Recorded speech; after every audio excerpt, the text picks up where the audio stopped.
Hello, everyone. This is Dustin Hausner. I'm the Jewish Outreach and Program Director at the Wayne YMCA. All our Jewish programs are funded by the Jewish Federation of Northern New Jersey. So today I'm really excited about a very special guest we have today.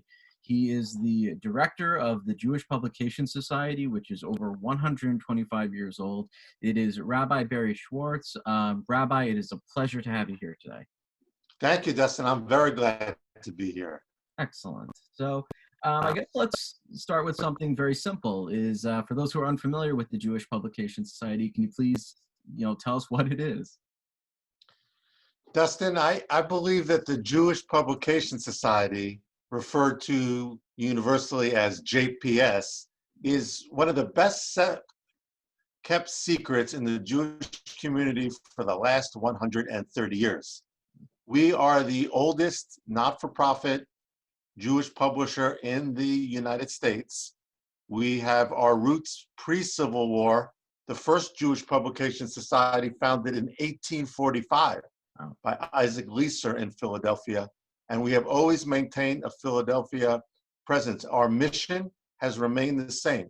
We are dedicated to Jewish literacy, and in particular, our claim to fame, as many people know, is the JPS Hebrew English Tanakh. For the last 100 years with the old JPS translation, and now for the last 50 years with the new JPS translation, people who read the Bible in English go to the JPS translation, and it is widely used throughout the world by Jews, by many Christians as well. In addition to the great translations of the Bible, JPS has been publishing Bible commentary, Jewish history, Jewish theology, many types of Jewish studies over the years. Our books are known to be classics in their field. For example, the famous compilation of Midrashim called Legends of the Jews by Louis Ginsberg has been in print for more than 100 years. Not too many publishers can say that. So that's our mission, Jewish literacy, bringing the great classics of old and the modern classics of today to Jewish readers in English. JPS remains a small but dedicated staff of people and board of trustees to perpetuate that mission. That's fantastic. And just on a very personal note, I'm actually dyslexic myself, so learning Hebrew and the Torah and the Bible was extremely difficult, but having this book with the English translation was extremely helpful for my time of getting bar mitzvahed and everything else. So on a personal note, I'm very thankful for the publication for its wonderful work. But thank you. Absolutely.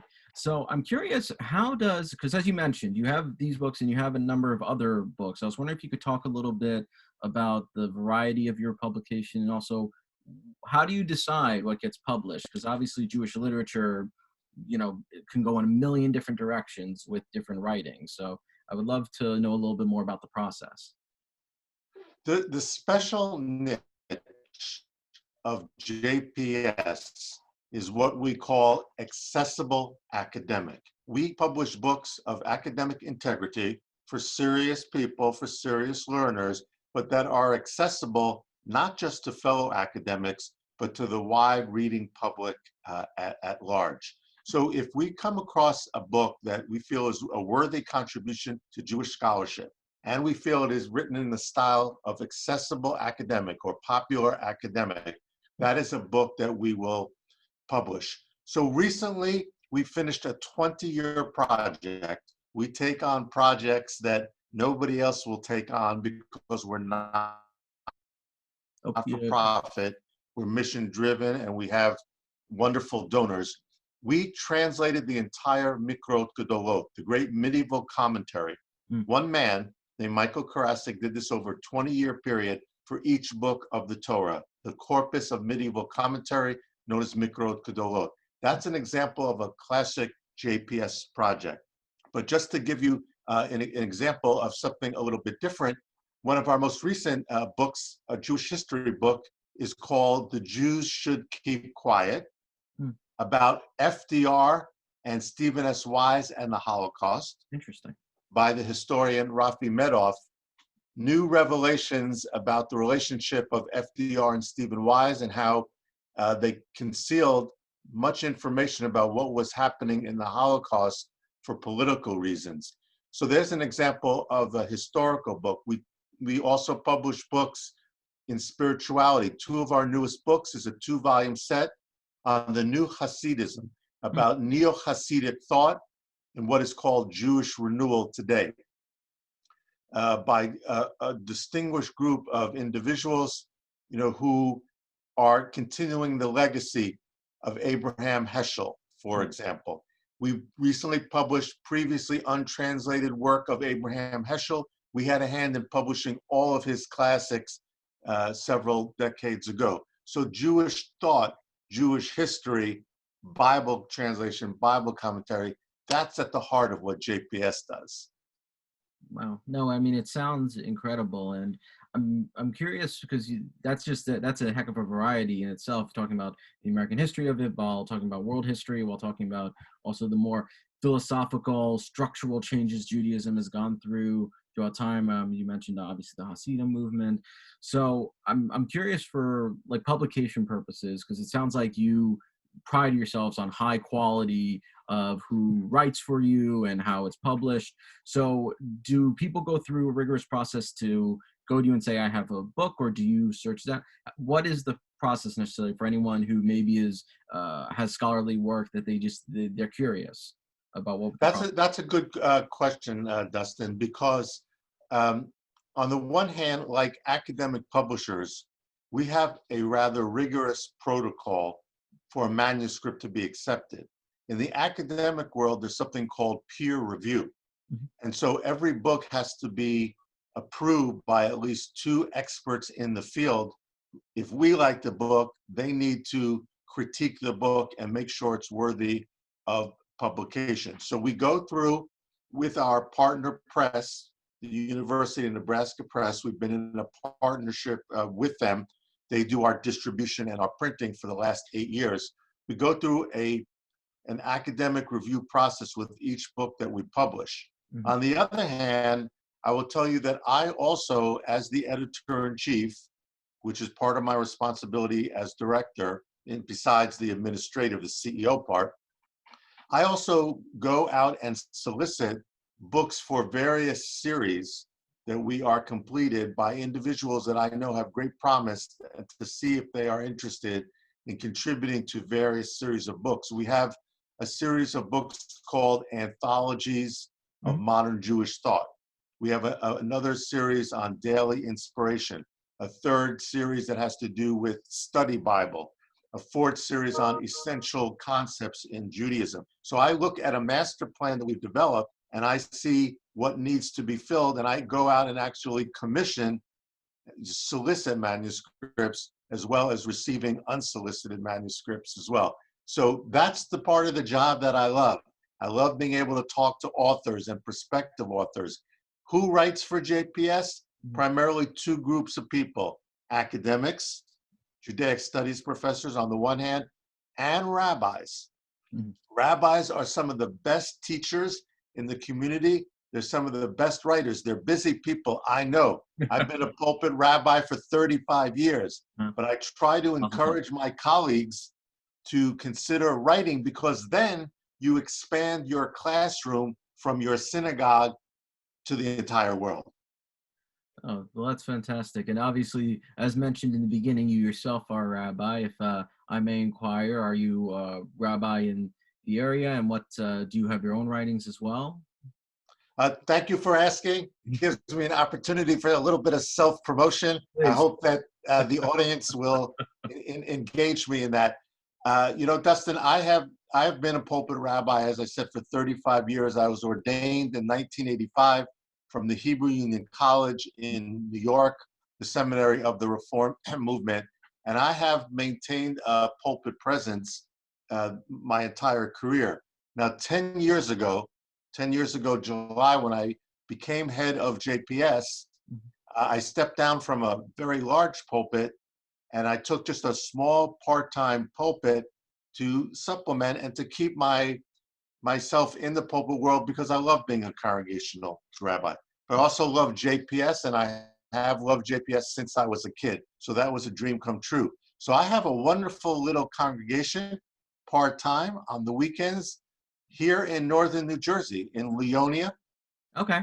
Jersey. Not everybody knows Leonia. Everybody knows Teaneck. Everybody knows Fort Lee.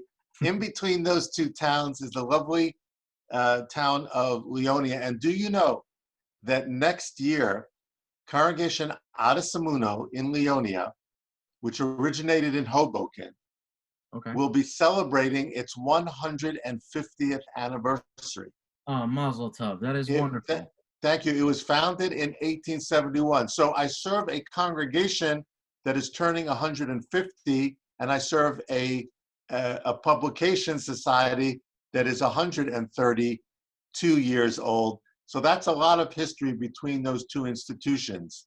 And one of the great things is that every time we publish a good book at JPS, I get to use it in my Torah study at the synagogue.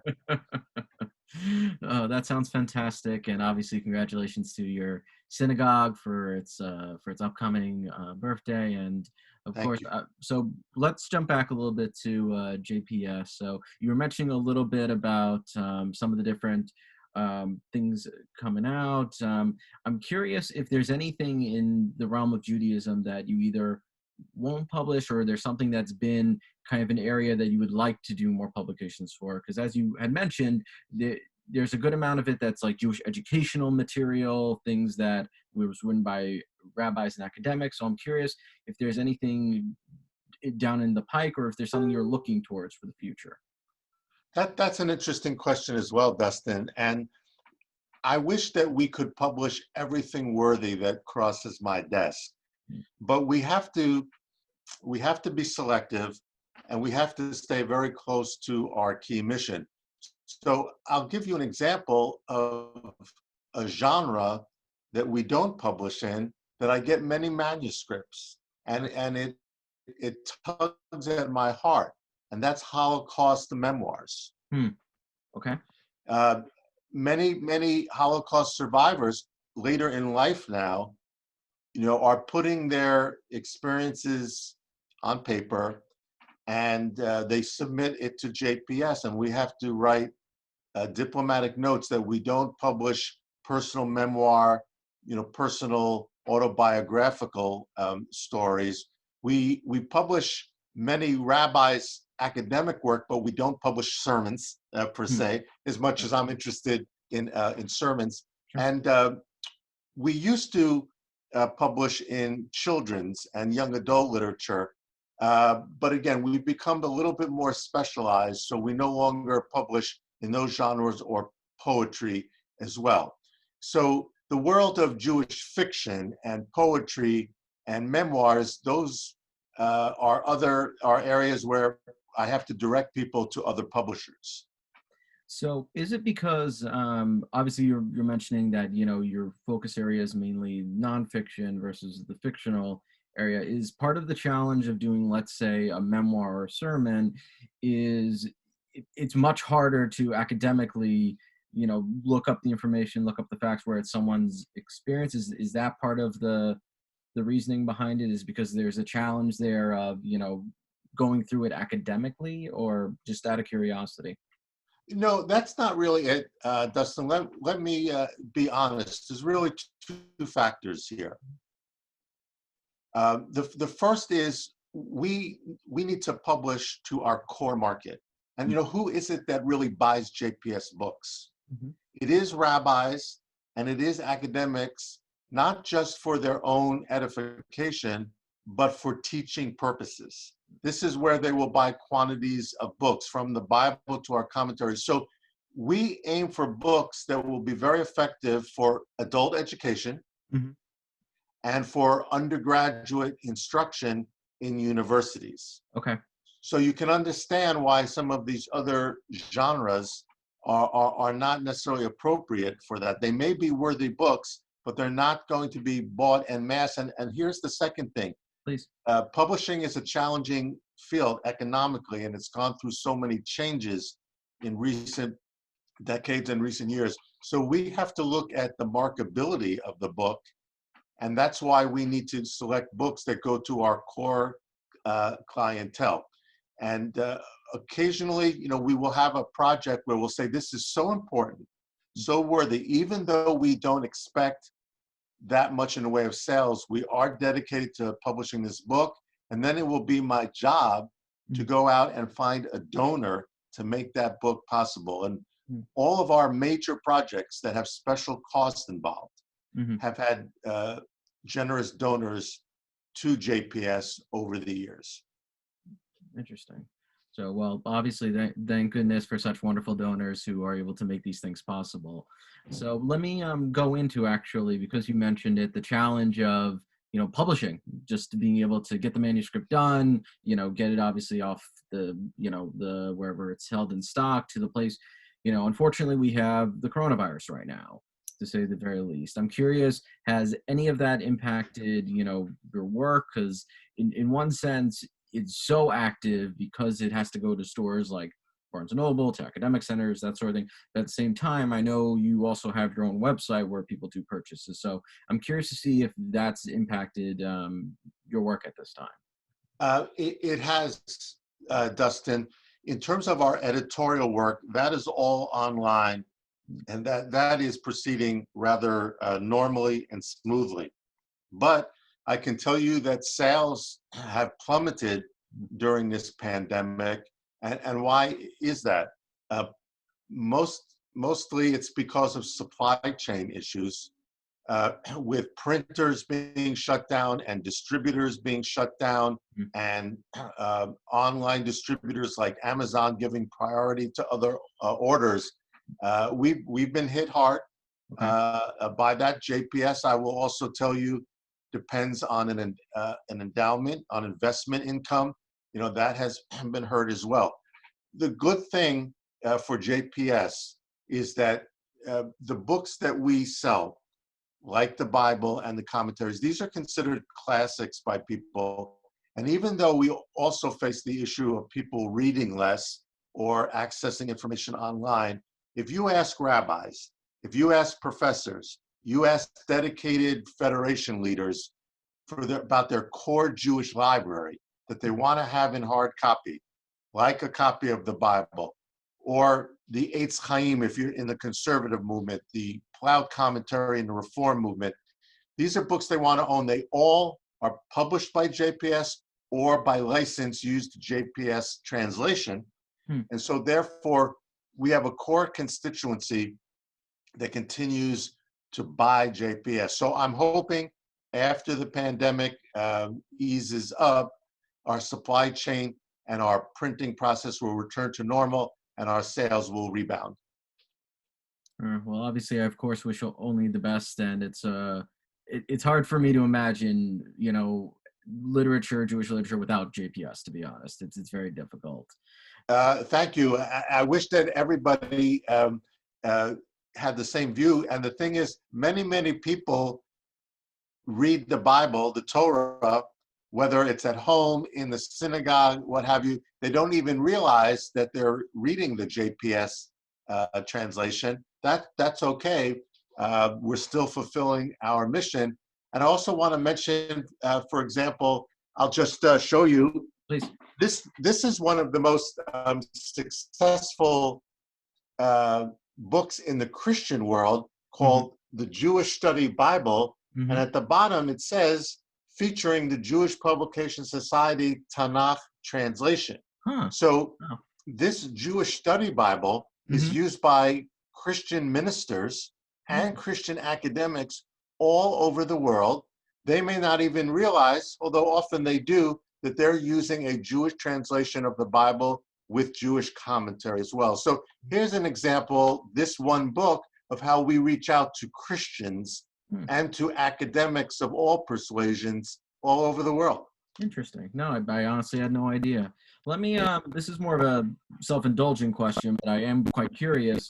So, as I showed earlier, I do have one of your wonderful editions, and the pocket edition. I do have the pocket edition, which is incredibly helpful. I will say I travel a lot, so having a pocket edition really saves a lot of, it's easy to pack, it's easy to move. So I'm not doing a sponsorship thing right now. I'm just saying I personally love Oh, them. and Dustin, can I add a quick story Yeah, please. about the Pocket Edition? We have distributed the Pocket Edition gratis to Jewish communities in need around the world for many decades, and as well to prison Oh, sorry, you froze for a quick and second. hospital chaplains as well. Can So you this, I apologize. You froze for a quick moment. We got up to prisons, and then you froze for a moment. Would you mind? okay. So I wanted to tell you that this past summer, Mm-hmm. the Jewish community of Uganda, Yeah. the Abu Yadaya community, Mm-hmm. celebrated its 100th anniversary. Mm-hmm. I traveled to Uganda Mm-hmm. with a suitcase of pocket Tanakhs of JPS Oh, that's to fun. give history, and it was a very, very special moment. Oh, that's fantastic. So no, I mean, like I said, I personally enjoy it, and again, this is me speaking as an individual. I have my copy, but I am curious for this specific, obviously the pocket version, and then obviously the bigger version. This one, I believe, was the 2000, I think around 13 edition, if I remember, or around the early 2000s. I was curious when it comes to getting updated translations or updated information. Is there a certain timetable that's established before it's reevaluated, or how does that process go? Because obviously, as you mentioned, there's many different, it's been around for 125 years, the Jewish Publication Society, JPS. I've seen older editions. There's not huge, but there are slight enough translations where it's like you can figure out the different copies of when they were published. So I'm curious what kind of goes into that decision, because that's obviously a very big deal for people depending on which edition you have. Your translation question is a great question as well. From the time that JPS was founded in 1888, it knew that it wanted to do a new English translation of the Bible. There was very few at the time. And so the first great translation of the JPS Bible, known as OJPS, Old JPS, was published in 1917. Mm-hmm. A few years ago, we celebrated the 100th anniversary with a Bible symposium, as a matter of fact, at the New Museum of American Jewish History in Philadelphia.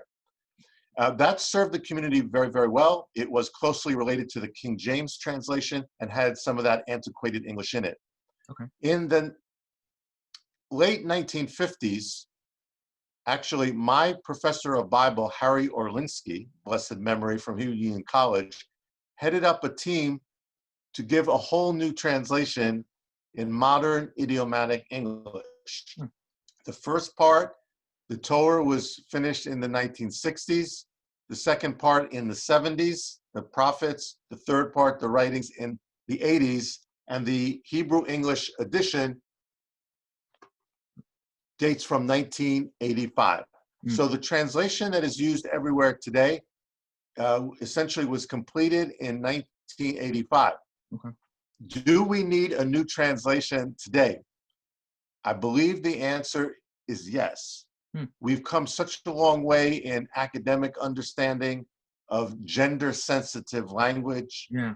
and the like. And so JPS has been thinking about this and studying this problem. If you have a donor willing to give a few $1 million to this endeavor, if anybody out there is listening, we would love to undertake the third major translation of the Bible, because, as Harry Orlinsky said back in the 1950s, the shelf life of a good translation of the Bible in whatever native language it is about 50 years. And so we're getting kind of close to that mark, especially considering that the Torah translation, the first part, dates from the 1960s itself. Yes, changes have happened. So we hope at some point in the not too distant future, we take steps to consider a third translation of the Hebrew Bible for JPS. So first of all, that's amazing. And for anyone who's watching out there who, I mean, if you're a millionaire, then please give a call to JPS as soon as possible, as well as a lot of other wonderful agencies. But for anyone who does want to support JPS, let's say they have a number of the books, or, you know, they can only do a certain amount of a donation. Is there a way people can give to, what is the best way of giving to JPS? And can you talk a little bit about, because you have on your website actually quite a bunch of interesting features, including your authors. You have a few audio. I don't want to jump in too much, but can you talk about how people can give, and also what are some of the features on, let's say, the website, for example? I'm very happy to do that, Dustin. It's very easy to remember. JPS.org is our website. You can learn a lot about the history of the organization, our story. You can listen to the JPS Audio Bible, you know, which is a recording by a variety of actors. We did this about 20 years ago, like Theodore Backel, for example, narrates part of this. And you can listen to the portion of the week on our website. You can see everything that we publish, and you can see the books that we have listed for sponsorship. Remember, I told you earlier that our more complex projects, they require what we call subvention. They will not necessarily turn a profit just by our sales. So they require donors who, in return, depending on the amount, can get a line or even a full page, a dedication page in our books. You know, the practice of dedicating a line in a book on a dedication page, that goes back centuries. You can even see medieval manuscripts where you have the names of the donor or donors in the beginning of the book, just like with synagogues. And so we have a list of books that require sponsorship. Dedication in a JPS book from one line on begins at $1,800 and goes to the tens of thousands of dollars. But I also want to point out that unrestricted donations just to help the organization can be made in any amount, and they are appreciated because we have sales, we have some endowment and investment income, but we depend on charitable contributions. We're completely not for profit, so we depend on that every year. Fantastic. So I do want to ask before we begin to wrap up, is there anything from your end that you would like people to, I mean, we've spoken quite a bit about JPS and its long, rich history, and obviously the many things that it's done over the years, but what would you want to be the takeaway for someone who's watching this about JPS and why it's important for them to look at the books you do and, you know, hopefully buy, you know, a couple of them? Dustin, you know that the Jewish people have been called the people of the book. And you know that Jewish literacy, Jewish learning, study of the Torah and its commentaries and interpretation, that is all fundamental to Judaism. It doesn't matter whether you are Orthodox, Reform, Conservative, Reconstructionist, Humanist, Renewal, completely secular and unaffiliated. Jews love learning, they prize learning. We serve the totality of the Jewish community. I'm not sure there's that many organizations that can say so, but JPS books can be found in every kind of synagogue all over. And so in this day and age, where there's so many distractions, and where what we call deep reading and study has been on the decline, I would like to think of JPS, you know, as something of a ner tamid, of something of an eternal light that keeps Jewish learning alive through its translation, commentaries on the Bible, and Jewish books of enduring worth. So you've heard the expression based on what Moses said to Pharaoh, "Let my people go." Mm-hmm. Maybe our motto might be, "Let my people know." I like that. Because we want Jews to continue to learn and to imbibe the great heritage of 3,000 years of Jewish learning. That's what JPS has been about and will continue to be about. Well, that's absolutely fantastic. I really want to thank you so much for taking the time to speak with us today and educate many people on what JPS does and what they're currently working on and potential future projects as well. So I would like to say, Rabbi Schwartz, I want to thank you so much for taking the time today. For you who's watching, I want to thank you so much for watching this video. I hope you'll continue to watch our videos. Please stay safe, stay healthy. Rabbi, thank you so much for joining us today. Thank you. A pleasure. Absolutely. Have a wonderful day, everyone.